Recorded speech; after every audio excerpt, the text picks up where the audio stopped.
शास्त्र कहता है अन्यायोपार्जितम द्रव्यम 10 वर्षाणि वर्धयेत्। अन्याय के द्वारा उपार्जित धन 10 वर्ष तक वृद्धि करता है।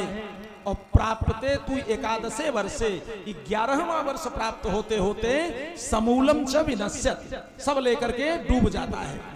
तो आज वही अन्याय के द्वारा उपार्जित जो मुकुट था, भीम सर पे धारण किए, बुद्धि कुंठित हुई, जीवन में पहली बार आखेट खेलने गए। लेकिन ध्यान दीजिए, अगर भगवान के कृपा का कवच अभी आपको लगा है, आप भगवान के भक्त हैं, तो आप पाप करना चाहेंगे भी तो भगवान पाप करने से बचा लेंगे। तिनकी सदा करऊं रखवारी, जिमि बालक राखे महतारी। सारा दिन बाण चलाते हैं, कभी मृग आगे निकल जाता, बाण पीछे, कभी बाण आगे मृग पीछे, एक भी हत्या नहीं हो पाई। परमात्मा उनकी रक्षा करते रह गए। प्यास की तृष्णा से त्रसित होकर के वापिस आए। बुद्धि भ्रष्ट थी, समीक ऋषि के आश्रम में समाधिस्थ थे। नकली साधु समझ बैठे, एक मरे हुए सर्प को उठा करके गले में डाल दिया। अच्छा विडंबना देखी, किसको साधु माना जाए? महाराज परीक्षित असली साधु को नकली मान बैठे, श्राप लगने वाला है, श्राप लग गया।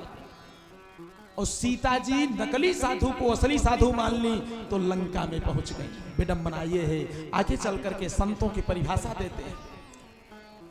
सर्प गले में डाल करके घर आए, मुकुट उतारे, पश्चाताप होने लगा। और उसी समय समीक का पुत्र श्रृंगी, जब उसे पता चला किसी अनाधिकारी ने मेरे पिता का अपमान किया, तो जल लिया रोता हुआ। इति लंघित मरे आदम तच्छ सप्तमे हनि तंछयत अस्म कुलांगारम चोदितो में तदद्यहम। जिस अन्यायी अधर्मी ने मेरे पिता का अपमान किया, मेरे पिता के गले में मृतक सर्प डाल दिया है, मैं श्राप देता हूं, यही तक्षक उसे 7 दिन के अंदर 7वें दिन डसेगा और वो मृत्यु को प्राप्त हो जाएगा। जब समीक की निद्रा खुली, उठे और उठ करके देखे तो सब कुछ पता चल गया कि इसमें राजा का कोई दोष नहीं है। एक अपने शिष्य को बुलाए, कहा जाकर के राजा को सूचना दे दो, उसे श्राप लग गया है, मृखा न होय देव ऋषि वाणी, वह अपने मृत्यु की तैयारी करे।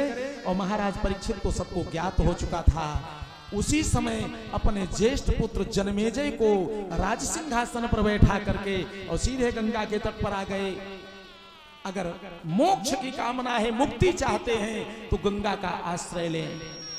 अगर जीवन में भक्ति की कामना है तो यमुना का आश्रय लें, भक्ति जल्दी आवेगी। अगर वैराग्य की कामना है तो सरस्वती का आश्रय लें। गंगा के तट पर पहुंच गए।